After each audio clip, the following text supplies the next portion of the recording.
हमने कई बार कहा कि आप ये देखेंगे कि इस गठबंधन के सीटों की शेयरिंग जो होगी वो हम लोग पहले डिक्लेयर करेंगे, हमने किया। आज मैं आपको फिर से कह रहा हूँ कि इन 40 की 40 सीटों पर हमारी जीत होगी और ये आप लिख कर ले लीजिए, और यह भी भविष्यवाणी सही होगी। इस बार किशनगंज भी छूटने वाला नहीं है। जदयू का भी एक तरह से त्याग इस बार जो जीती हुई सीट है वो बदलने के लिए तैयार है। पनोरमा ग्रुप, जो सोचता है वो करता है। नमस्कार, भारत लाइव देख रहे हैं आप। बीते सोमवार को एनडीए गठबंधन के सीटों का अनाउंसमेंट हो गया।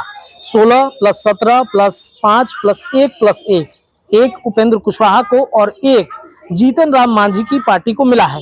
लेकिन चर्चा ये हो रही है कि उपेंद्र कुशवाहा को एक सीटें नॉट एक्सेप्टेड थी और इस वजह से सोमवार से ही लगातार तमाम मीडिया घराने के लोग उपेंद्र कुशवाहा से फोन करना चाहते थे, उनका फोन बंद था। कही जा रही थी कि नाराजगी उपेंद्र कुशवाहा की बढ़ गई है, एनडीए गठबंधन से उपेंद्र कुशवाहा अलग हो जाएंगे। इन खबरों के बीच कल विनोद तावड़े पहुंचते हैं, उपेंद्र कुशवाहा को मनाते हैं और अंततः उपेंद्र कुशवाहा को मनाने में सफल विनोद तावड़े हो जाते हैं।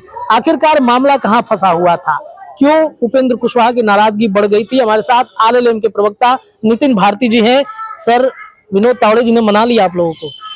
देखिए, रूठने और मनाने की जो कहानी है ना, मैंने कई जगह बोला, पहले भी मैंने ये बात कही कि ये गठबंधन रूठने मनाने वाला गठबंधन है ही नहीं। ये गठबंधन आपसी सहमति का गठबंधन है और गठबंधन की जो मूलभूत परिभाषा है वो सहमति ही तो है। हमने कई बार कहा कि आप ये देखेंगे कि इस गठबंधन के सीटों की शेयरिंग जो होगी वो हम लोग पहले डिक्लेयर करेंगे, हमने किया। और आज मैं आपको फिर से कह रहा हूँ कि इन 40 की 40 सीटों पर हमारी जीत होगी और ये आप लिख कर ले लीजिए, और यह भी भविष्यवाणी सही होगी। इस बार किशनगंज भी छूटने वाला नहीं है। और जो असहमति की बात आप कह रहे हैं उसका मूल शब्द विमर्श होना चाहिए, बात विचार होना चाहिए। उसको लोग असहमति की बात कर रहे हैं। और दूसरी बात, पिछले कई दिनों से मैं ये चर्चा सुन रहा हूँ कि कोई कुछ जवाब नहीं दे रहा, कोई कुछ कह नहीं रहा। ये किसी तरह के रोक टोक का विषय नहीं था। ऐसा क्या नया था जिसके विषय में बात की जा सकती थी? आज जब सीटों की शेयरिंग हुई उसके बाद हम लोग सब खुलकर सामने हैं। तो जब भी कोई इस तरह का विषय आता है, जैसा हमारे राष्ट्रीय अध्यक्ष ने भी कहा ना कि ये विमर्श का दौर है, बातचीत का दौर होता है और वह लगातार चलता रहता है। राजनीतिक विषय ऐसा होता है कि आप 1 या 2 दिन में कोई चीजें तय नहीं करते हैं। तो इस तरह की चीजों में, और एक बात और मैं आपको कहना चाहता हूँ, यह एक तरह का उदाहरण है एनडीए की जिसने तमाम दलों ने त्याग का उदाहरण पेश किया है। 14 में बीजेपी 22 में जीती, 17 में 19 में उन्होंने 5 सीटें छोड़ दी। आज अब जीती हुई सीटें कोई छोड़ना चाहता है? आप बताइए। लेकिन बीजेपी ने छोड़ा।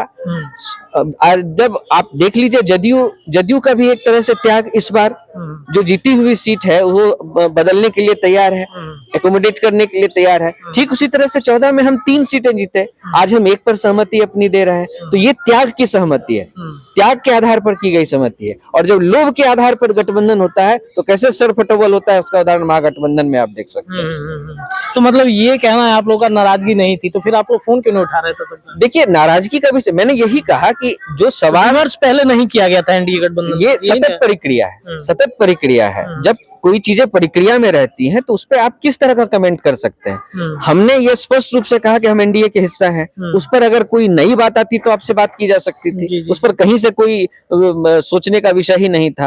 हम लोग मजबूती से एनडीए पहले दिन से हम लोग कह रहे हैं। और जहां तक रह गई बात, विमर्शों का दौर चलता रहता है। जब चीजें स्पष्ट हुई, एक पीसी हुई, उसमें डिक्लेरेशन हुआ, उसके बाद फिर हम लोग आपके सामने हैं। और किसी तरह का कोई मनमुटाव, किसी तरह का कोई मतभेद नहीं है। हम लोग मिलकर लड़ेंगे और 40 की 40 सीटों पर जीतेंगे। ये राह आसान है, पर पारस के निकलने की वजह से कुछ वोट कहीं ना कहीं पारस आप लोग का काटेंगे। मुझे वो बाइट सुना दीजिए जिसमें पारस जी ने ये कहा हो कि मैं एनडीए का पार्ट नहीं हूँ। मेरी जानकारी में उन्होंने कहा है कि वो एनडीए के साथ अभी भी है। तो ये इस्तीफा दे दिया उन्होंने केंद्रीय मंत्री। निश्चित रूप से उन्होंने इस्तीफा दिया है। इस्तीफा का कारण भी आपको मालूम है। लेकिन जहां तक एक विषय है कि किसी दूसरे दल के संदर्भ में बहुत कुछ अपने तरफ से कहना ठीक नहीं है, वो उसके प्रवक्ता अपनी बात अच्छी तरह से रखेंगे। जहां तक मेरे दल का विषय है उसमें बहुत स्पष्ट रूप से हम एनडीए के साथ हैं और मजबूती से लड़ेंगे और जीतेंगे। मतलब कोई मतभेद नहीं, किसी तरह का मतभेद नहीं। चलिए, तो देखा आपने, उपेंद्र कुशवाहा की पार्टी ने दावा कर दिया है कि 40 लोकसभा सीटों पर हम जीत इस बार सुनिश्चित करेंगे। फिलहाल इस खबर में इतना ही, लेकिन भारत लाइव पर खबरों का सिलसिला जारी है। जुड़े रहिए हमारे चैनल के साथ। पनोरमा ग्रुप, जो सोचता है वो करता है। अगर ये वीडियो पसंद आई और वह बिहार के राजनीति और बिहारियत से सरोकार रखेनी तो सब्सक्राइब बटन दबा के चैनल के सब्सक्राइब कर ली। ओजे एगो घंटी बा, ओकरा बटन दबा देला से कुल सटीक और मारक खबर रुआ मुफ्त में मिल जाई।